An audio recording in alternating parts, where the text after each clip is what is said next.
Good afternoon, everybody. Welcome to this panel. My name is Zvika Klein. I'm a journalist in Israel. I live in Yerushalayim. I have 3 very little kids, and they're very cute. And my wife is trying to take care of them now when they're trying to maybe sleep a little bit. I write for Makor Rishon newspaper. It's a weekly newspaper in Israel. And I've been writing for the past almost 10 years on Jewish diaspora affairs, and I want to introduce our amazing panel here. It's going to be very interesting. On my left is Ruth Calderon. I have 3 children, but they are more mature. Who says they're more mature? I mean, they are older in years. Oh, they're exactly. Okay, so you are a visiting professor in Talmudic civil law in Harvard Law School, former member of Knesset, of the Yesh Atid party, and deputy speaker of the Knesset, an educator and academic Talmud scholar. You could clap your hands for her.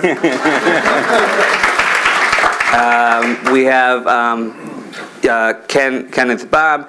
He serves as the president of Amenu. You saw their stand there in the tent, a progressive Zionist organization, and a chair of a project, Rosanna USA. He's a member of the Jewish Agency for Israel Board of Governors and sits in its executive committee, and many other progressive Jewish organizations.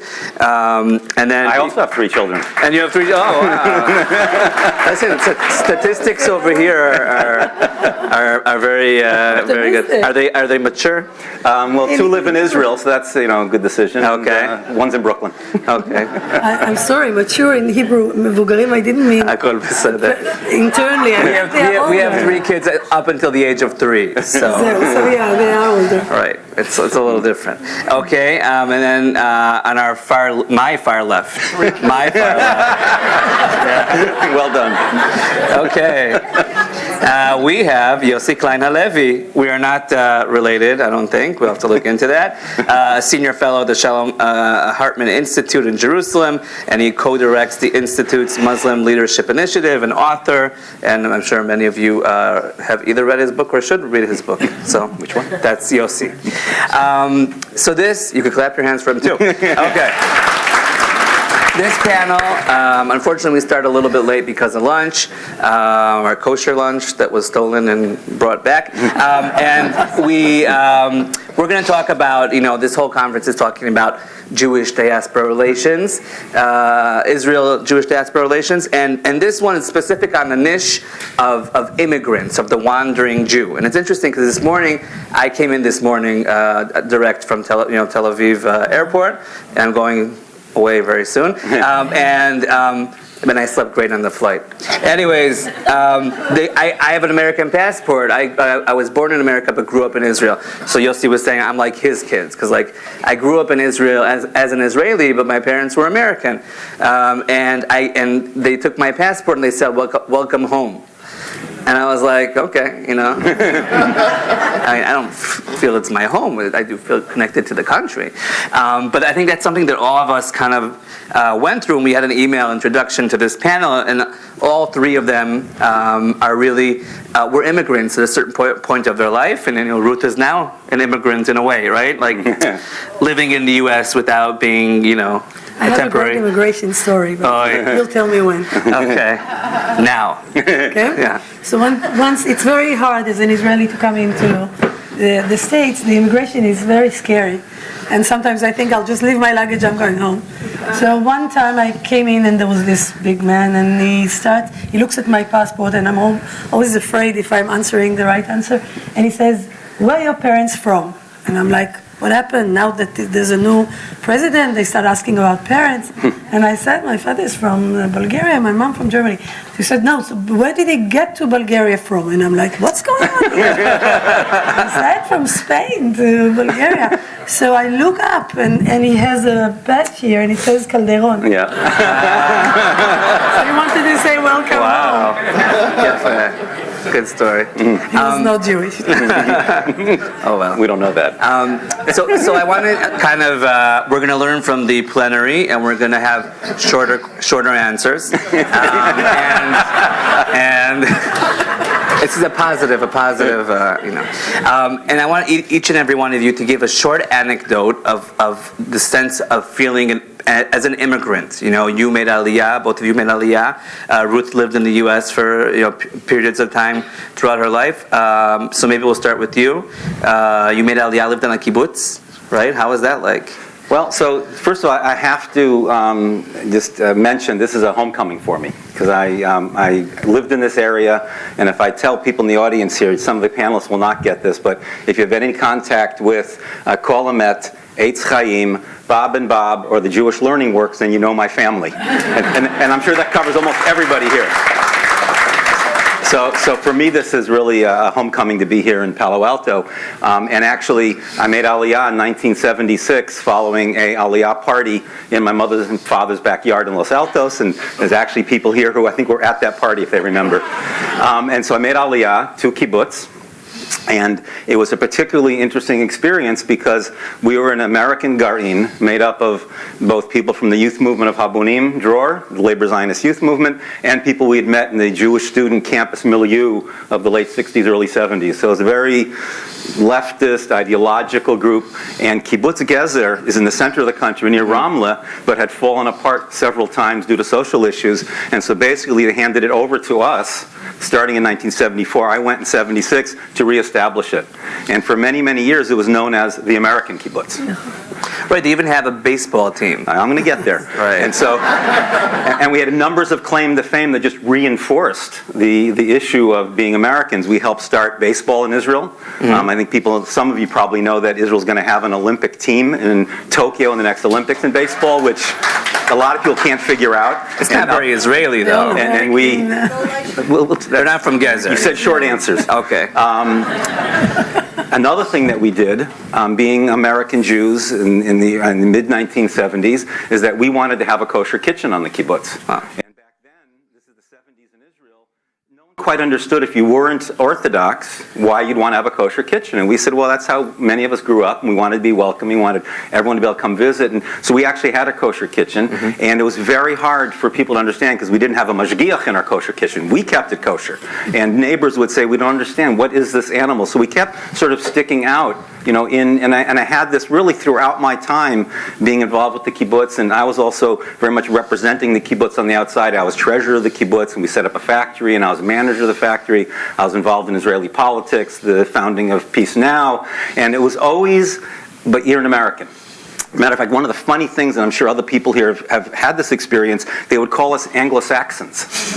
And I said... Anglo-Saxon. Anglo-Saxon. And I could never quite understand. I think I have no Anglo-Saxon roots at all. Right. So there is this identity, and so I always had that. So the last story I'll tell, because my name is Ken Bob, and people always ask, where'd that last name come from? Right. And we had stories in our family, not important. And once I was representing the kibbutz, I was the treasurer, and I went to the Rehovot customs house, because back then new immigrants got all kinds of rights, and we could get discounts on refrigerators for our rooms and fans and all kinds of electrical stuff. I go every time with everyone's Oleh booklets, Tudat Oleh, to get them stamped by the meches. And the guy looked at mine and said, "Oh, Bub."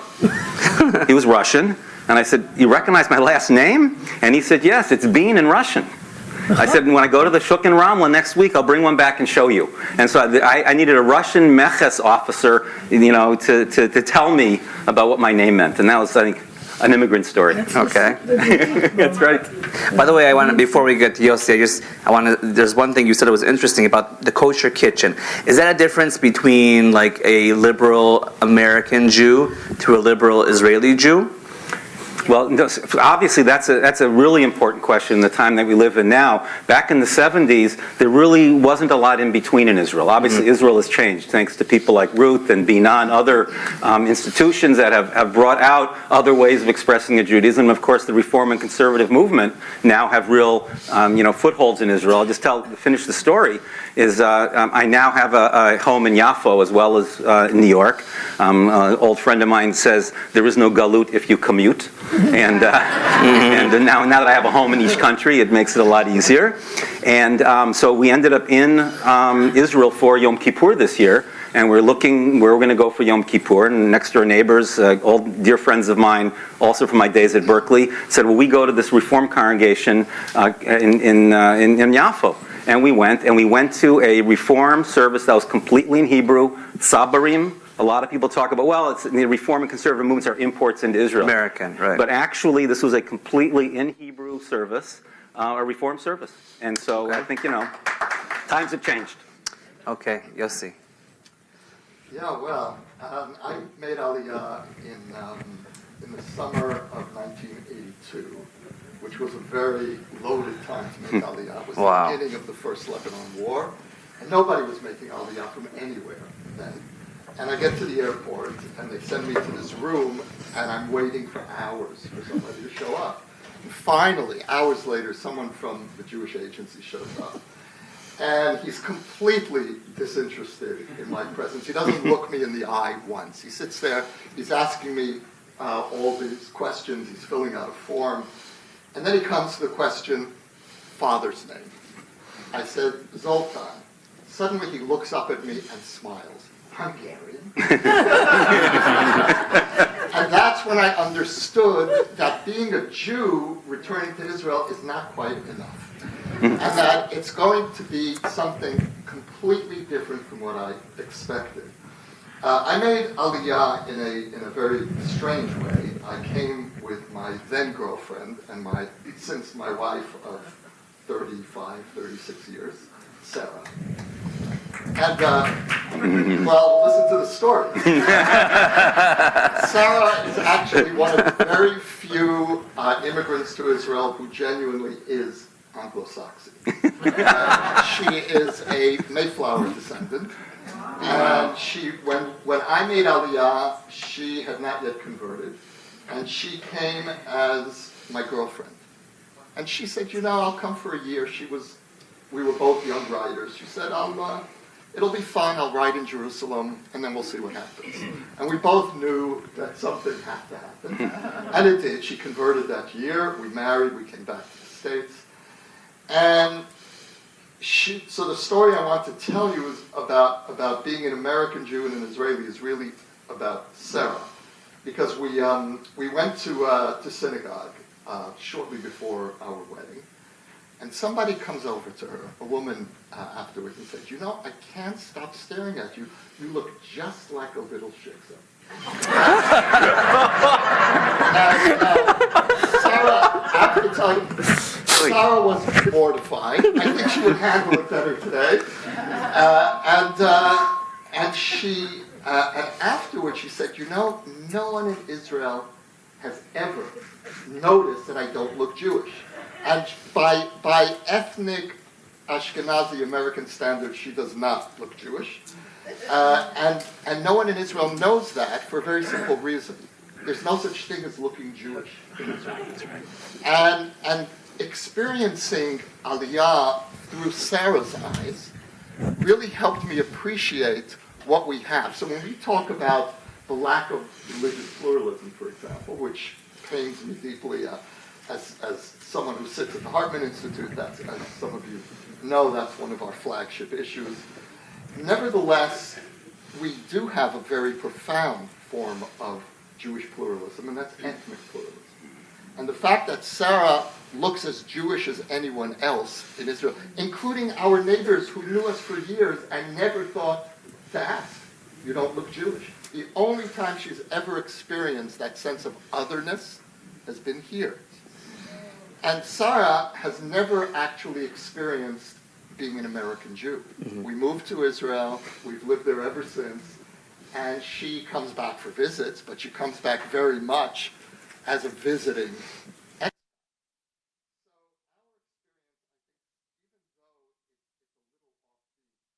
I think it says something really essential about Israel. Okay. Ruth?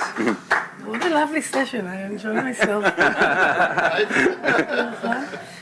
We can stay here longer if you want. We'll cancel the next... I don't know which story to pick. I just want to say that I'm very Israeli. You can hear it. And yet I feel more Jewish than Israeli. That is really what I am. And I feel that if I would have to stay here or in any place in the world with the Jewish community, I'm naturally blending in.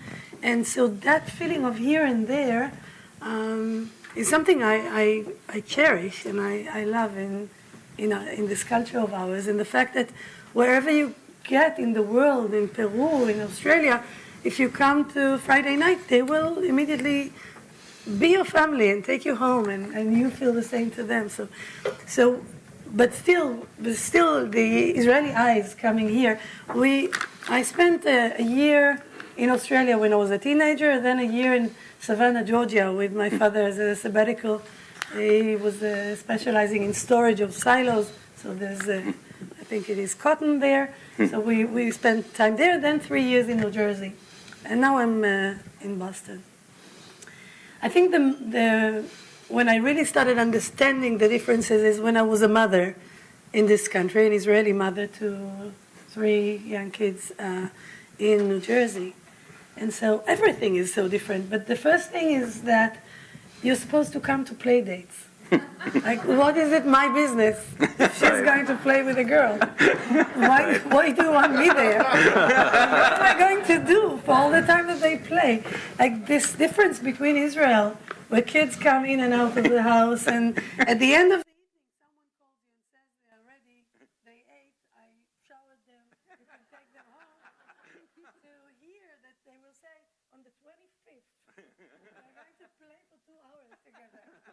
And you're supposed to come also. I was like, it took me a while to get to that. And Bichlal, we got to New Jersey, to Livingston, New Jersey, also known as Livingston. Everyone was Jewish, but we came out of the car from the airport. The kids went out, all these lawns that are perfect and manicured, and they looked for a few minutes and they said, Ima, no one lives here. No kids in the street.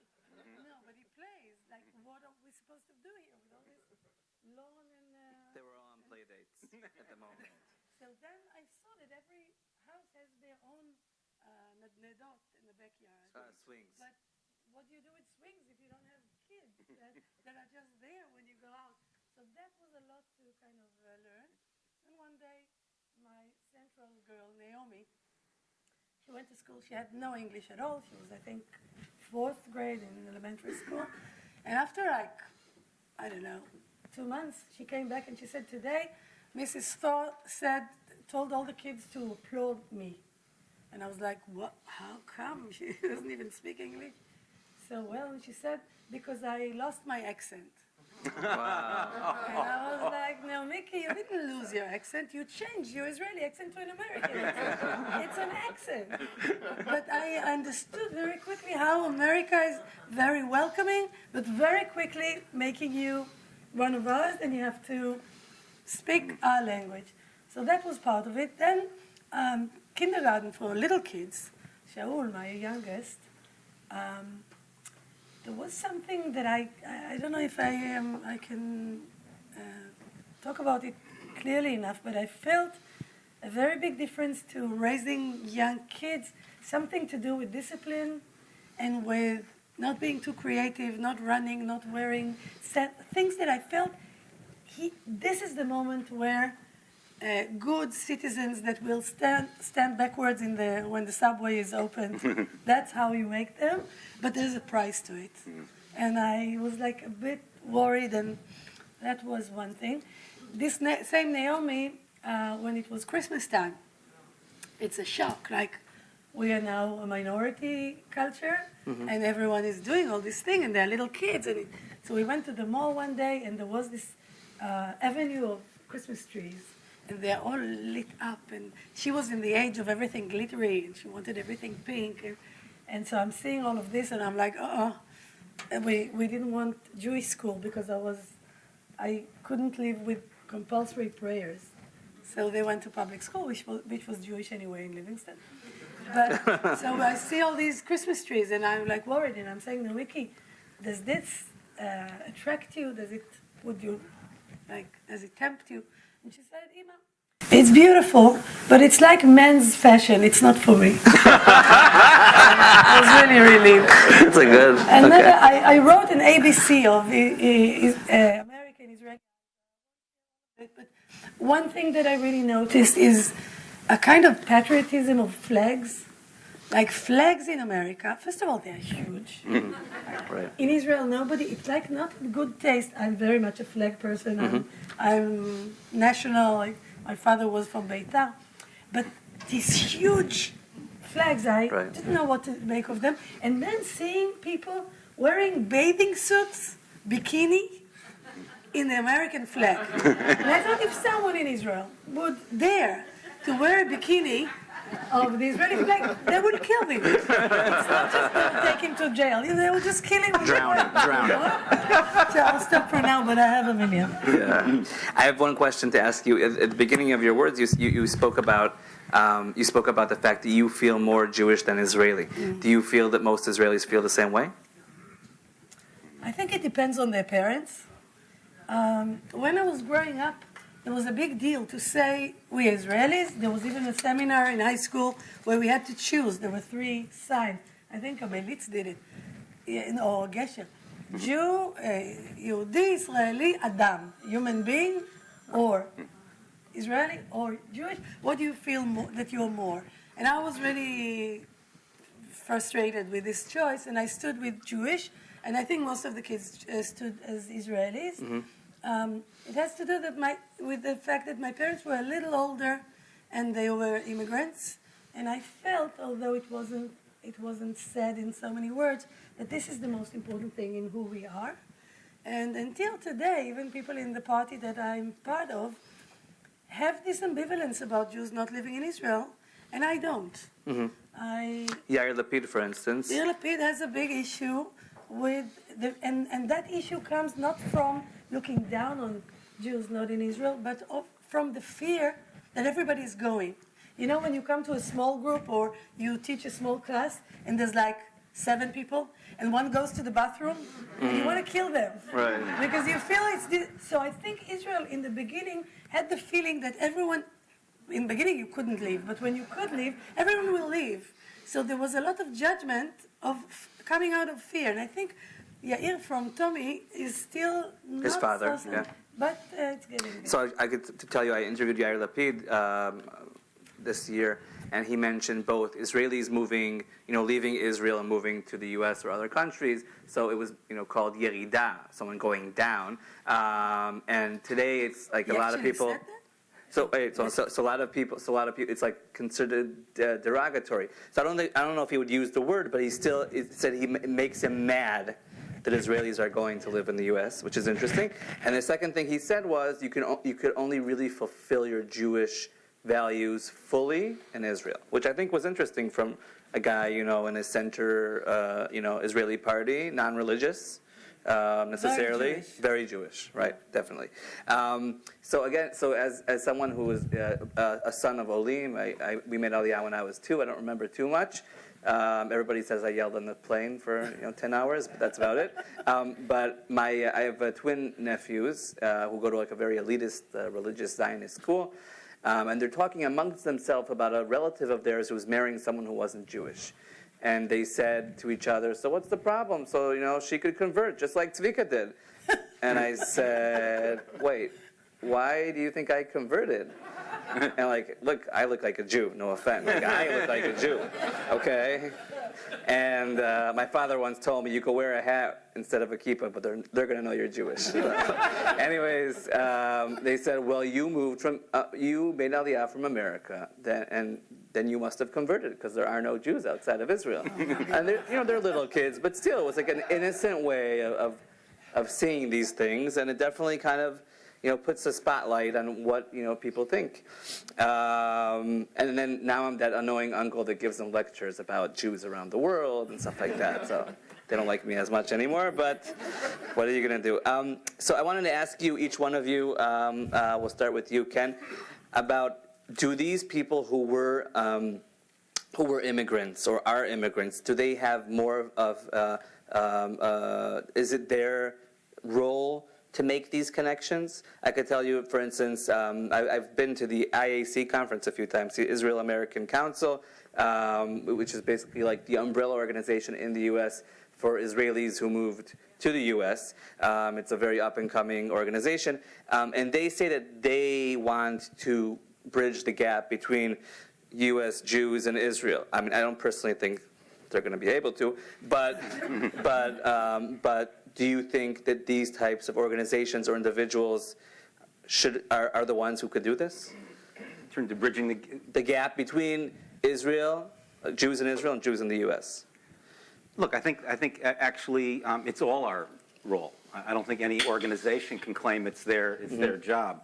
You know, I think the question is if the IAC is saying it's their role, they obviously are viewing themselves as Israelis who live here, and they can play that bridge. And I think that's reasonable on some level. They should make an attempt at it. But I really think actually it's really all of our role to work on this. Look, it's interesting in the plenum. Someone asked for all the Israelis to raise their hands. I raised my hand. Now, most people would say, well, you're not really an Israeli. And I'm saying, excuse me. I have an Israeli identity card. You know, children were born in Israel, served in the Israeli army. Now I have an apartment there, but that's not the point. The point is that I identify both as an Israeli as an American Jew. So in some ways, I find it very useful in dealing with this issue. I was telling someone previously that I love the Hebrew language, and whenever I'm with an Israeli, I speak to them in Hebrew as a matter of principle. I will tell a story that happened, which excuse the political nature of it, but I was speaking at a conference in Toronto on Sunday, J-Space Canada it was called, and the JDL, which I didn't even know existed anymore, Yossi, by the way, but it does evidently. In Canada. At least in Toronto it does. Yeah. And they came and disturbed the conference. I get their emails. Yes, they disturbed they the exist. conference, called us all kinds of terrible names, and I had to go back to the airport, and a very close friend of mine, a Bedouin woman who is now in Montreal, was speaking at the conference as well, and we decided to take a lift together to the airport to catch up on the way, and as we walked out of the hotel, the JDLers were still demonstrating, and I was speaking to Amal in Hebrew, because that's the language that we speak in. And they started yelling at us, leftist traitors. Well, Amal thought this was pretty funny. She's a Bedouin, Palestinian, Israeli citizen being called a leftist traitor talking to her Jewish friends in Hebrew. And so, these identities, the identities are in some ways are very interesting. To hear Ruth talk about how she identifies first as a Jew, and most Israelis, especially young Israelis I know, probably wouldn't answer the question that way. So I think there's a lot of bridging that needs to be done. This is why this whole notion of this conference, I think, is so valuable, because I think we have to break out of some of these old models. I'll give you one other example. In the bio, you mentioned that I'm the executive of the Jewish Agency, which is an interesting place to function in this world. Just did a whole new strategic plan that addresses some of these issues under the leadership of Yitzhak Bougie Herzog, and I think it's actually an exciting time to try to deal with this. So probably many of you know that the Jewish Agency has lots of shlichim, emissaries, in North America. Summer camps, communities, educators, all kinds, right? One thing that we've discovered at the Jewish Agency is one of the best bridges to connect the American Jewish community to Israel is the shlichim when they go home. They've now lived in North America for 2-3 years. They now have experienced a lot of different things Jewishly. Tzippi talked about walking to a synagogue and walking in and sitting with her husband, and most of the Israelis had never seen that. And all of a sudden here they're living in liberal Jewish communities where this is happening. And so we're now trying at the Jewish Agency to figure out how we harness those shlichim. 71 years late. Well, maybe. You know what? I didn't have David Ben-Gurion's ear when he was chair of the Jewish Agency. Okay, well. So I just give that as an example. There's a couple models here where I think that we can leverage existing things we already do to help build these bridges better. Okay, Yossi. Yeah, the group that I feel in some way culturally closest to within world Jewry outside of Israel are Israeli Americans. And the reason for that is because we actually speak the same language. I mean, literally the same language. And we speak that same language to our kids, which is, I call it the new Yiddish or the new Ladino, which is the meeting point of the two great Jewish languages of our time, which is Hebrew and English. And the two groups that speak, though, that are initiates into this new Yiddish or Ladino, we call it Hebrish. Hebrish are exactly, which is, I'm sure, the language you grew up in. And that is Israeli Americans and American Israelis. And so there's really something, I think there's a missing bridge. Now, I don't know if these two groups have the cultural power or authority to ripple beyond ourselves, but we're the ones who really know these two centers of Jewish life. And I think it's time to begin that conversation. I also think that it's a sign of the maturation of Israeli society that someone like me would feel closest to Israelis who left and moved to the place that I chose to leave. And that really is an indication that those days that you were talking about, Ruth, are over. And thank God they're over. You know, we don't have to count There are every... enough traffic jams as they are. Yeah, really. Everyone will come. No, and the moment, the the breakthrough moment for Israeli society was the 90s, with first the Ethiopians and then the Russians. Israelis didn't really say we have too many immigrants. You didn't quite hear that. Maybe you did. But certainly that's when I think we as a society lost our numbers angst. And we began to relax. You know, we've now fortunately moved from the number 6 million Israeli Jews to 7 million. And I felt that was a big emotional milestone, where we don't have to keep talking about 6 million Israeli Jews anymore. And so we're 7 million, and that too is an indication of relaxing into the demographic reality that we've managed to achieve. And we're very close to being, we are now the largest, as far as I know, the largest Jewish community in the world.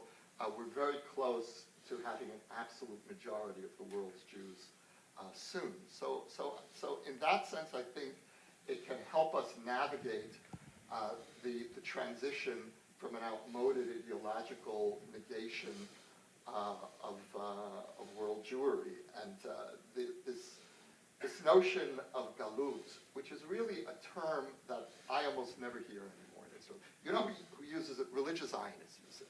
That's where you'll In my newspaper on this Friday. I don't know if you saw it. So, no, but that's who will use it. It comes from the religious Zionist community, but outside of that world, you don't hear about galut. You don't even hear Yordim anymore. It's really emigres. It's mehadurim, which is a much healthier... It's actually relocation. Relocation. Definitely here in Palo Alto, right? So it's a much healthier way of looking at it. And in that sense, you know, I think that one of the great achievements of Zionism, of the Jewish people, is that the galut is over. And the galut is over because the overwhelming majority of Jews, maybe outside of Iran, which is 10,000 Jews, the world Jewry lives either in the state of Israel or in the condition of voluntary separation from the land of Israel, which is a condition of diaspora and not galut. So galut is over. And galut ended in 1989 with the fall of the Iron Curtain. That was the end of galut. And so we're living in this extraordinary moment that I think we should be celebrating and not agonizing over. Wow, that's very interesting, and I want to definitely. But I want to. There's specifically, you mentioned you feel closest to, I guess, American Jews living in Israel and Israeli Jews living in the U.S. I didn't say the first. I said the second. Okay. Oh, you don't? Yes, let's say. No, you said both. You said the two groups. Yeah. You said the Those are two groups. that I feel Right. So it's interesting again. So as a son to American Olim in Israel, when my father would speak about people who left the country and lived there, it would be like those Israelis who who go and live in New York, and then I don't know they trick the people there, and when they put their air conditioning in, they charge more than they should and stuff like that. And these are things you hear as a kid growing up, and also again as someone who has been again I've been to the IC a few times in the past few years. It's interesting their evolution from being Israelis to then understanding we cannot just be and Israelis in the U.S. because it's just like saying, as someone who grew up in Israel, that I'm an American, and when I come to America, welcome home. No, it's not my home. I may sound a little American, but at the end of the day, I'm Israeli. And when kids of immigrants, when they move somewhere, they're not going to keep on taking that identity a little bit, but they want to move on. So now they're understanding their whole Jewish aspect, right, of living here. But I'm wondering what your relationship is with these Israelis who moved overseas, because it's a very different type of community. Yeah, for me, it really begins linguistically, and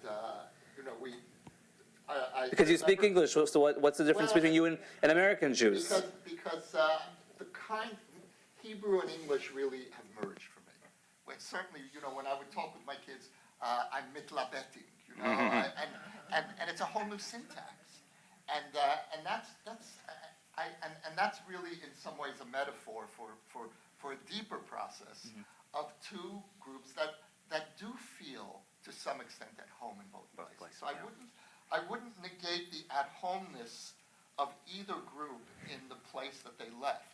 There still is a deep connection.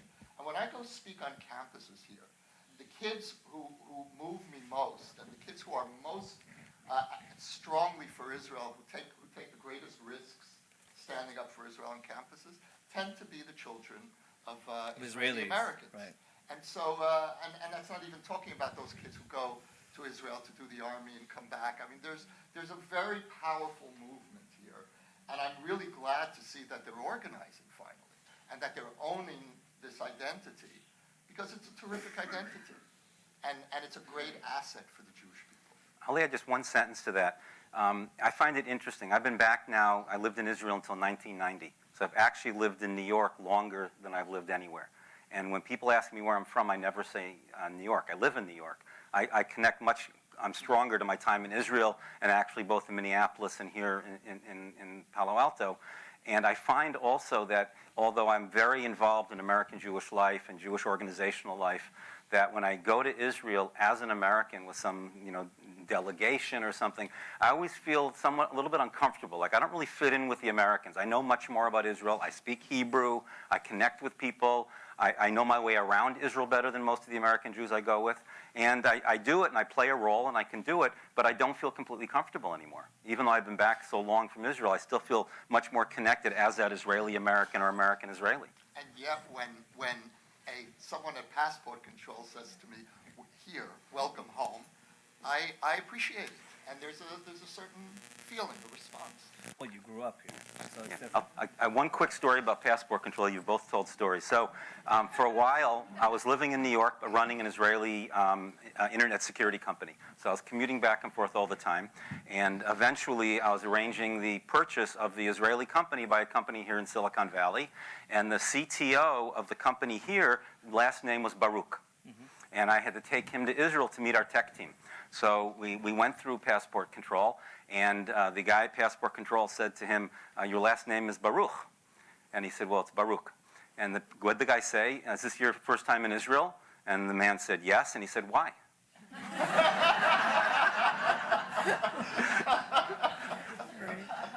I think what I'm taking out of this panel is we need to. Is my microphone working? I don't know. That we need to create a book of stories from passport control. Maybe just to conclude, I don't know if this is too big of a question, but so we mentioned, as Yossi mentioned the fact that like the Israelis living here and the Americans living there, or these types of people are able to create that connection because they speak both of the languages. American Jews, most of them don't speak Hebrew, and then the same thing, with Israelis who, more and more Israelis speak English today, but they don't speak like Jewish American, English. They don't. Again, whatever. It's not like it's not part of their lexicon or whatever. And I'm wondering what do you think can be one of these solutions to bridge that gap, to create this, even though both sides don't really have that basis? I didn't answer the question before, and I feel it's a very difficult one, because something is going on now that I'm not sure I understand completely, but I've been here for a semester, so I'm on campus and have a little more time to feel what's happening. And I feel, and excuse me if I'm completely missing it, I feel that American Jews are embarrassed by us. And they don't exactly know what to do with Israel and with what Israel does. And usually they say it's because of politics, because of the prime minister, because of politics. I don't completely buy that. I'm a centralist. I'm not in the right, not in the left. But I feel that I'm not sure why American Jews were so thrilled about us in the 6 Days War. I don't think it was our greatest time. I don't know why they didn't come before or didn't love us before, and why that was such a hit. I'm a bit embarrassed by that. I mean, the 6 Days War is not for me the highlight of Israeli life. And I don't understand why now they're so turned off. I feel the Israeli Americans get it. It's like talking about your mother when you have a partner. There are things that you can say about your mother that your partner can't, because it's, and you can't say about their mother, because it's just not, you don't get the whole picture. Now, I feel the Israelis that moved here understand the complexity, the depth, the challenge, and all the very good things. I mean, having a child son in the army now is both scary, but on the other hand, there's so much respect to the way he deals morally with what he's doing and the things he asks himself, that I look at him and I look at my students. I don't think that they, and again, as you said, the Israeli students get it, but I have law school students, divinity school students, and Middle Eastern studies, and it's very different communities. But the ones that come with the moral prophecy against Israel are so not informed, and so black and white, and so like this. I have a lot to say. There's a lot to fix in Israel, and I am trying to be part of it. But I want to say to our brothers and sisters, we are not the cousin that you're supposed to be embarrassed by. There's nothing embarrassing about Israel. It is. I'm not Yitz Greenberg, and I won't say it. I'm not old enough to say it in such pathos, but I do think it is quite a miracle. And the fact that we are stuck with occupation, that I wish we will find a way to get out of, is not because Israeli Jews enjoy and are racist. I mean, that's not the kids I know. That's not the people I meet. That's not most of the Israelis, for sure. And so to protect that from my students, I'm like, where do I even start? It's like saying something about your parents but you know who they are. And so something here is again, if I'll let myself like an Israeli say that, I'll say a little more. I feel that the American Jews are so asukim. Busy with preoccupied. With being accepted by the Americans, and in Boston it's like a waspy country, so to be accept that they, in some ways, it's something that happens to all of us, and maybe happens to Israelis with newcomers. You betray your own people in order to be accepted, and I don't like that. I'm not accepting that. We should be disputed or for everything bad that we do, and we do bad things. Of having sovereignty is a huge nisayon. Experiment. Trial. No, nisayon like God did to Avraham. Nisayon. We are nisayon, and I'm not sure we are so great in it, and we don't have a tradition of holding power and all of that, and maybe the army is stronger than I would like. I'm not someone that thinks that Israelis, the sun comes out of It's perfect, right. But I feel that when they, the son of my very good friend in New York lives in, studies in Princeton, says to me that the establishment of Israel was a sin. Wow. And he's now a Marxist, let alone that his parents own big parts of the land. And it's an age to be Marxist. I think, the simple truth of people came as immigrants from Bulgaria or Germany, there was no option to not live, and we want to live. And I live in a shchuna, excuse me for being long, but it's important, that was sitting on a I was just looking at my clock and my watch. Sorry. On a Palestinian village that is no longer there. Yeah, it's I fine. know that.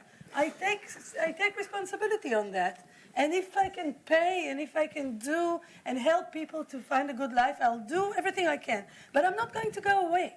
That's not an option. And I don't feel that the American partners give a serious, I mean, I'm dealing with college students, so maybe. Right. So But that thing what of you're saying has being a lot. a bridge. What is the water under the bridge? What is the real problem? That we are embarrassing, that we have power, that having power today in our era is something that is always bad. Power is not a bad thing. Power used for bad things is bad. But I'd rather, we tried the alternative. It wasn't so great. And so I don't want to. Okay, I'm going to stop you here, even though I want to hear a lot more of this. I do. I think it's a very, very important point. In short, like 1.5, 2 sentences, what can be the solution? So, because I've been limited. I want to hear you do this. Yeah, right. Because I've been limited to a very short period, I can't It's like possibly. a tweet. Think of a tweet. So, 150 letters. right. Go. So, there's a. 140. This is going to be a commercial, actually. There's a project coming up. There's something called the World Zionist Congress, and it's this entity where Jews all over the world can participate in really a Jewish parliament, an international Jewish parliament. I didn't say you could use this for your political. No. You'll see where I'm going with it. It makes a lot of sense. Everyone here in the audience isn't going to vote for you. They're all on the right. It's not an advertisement for my list.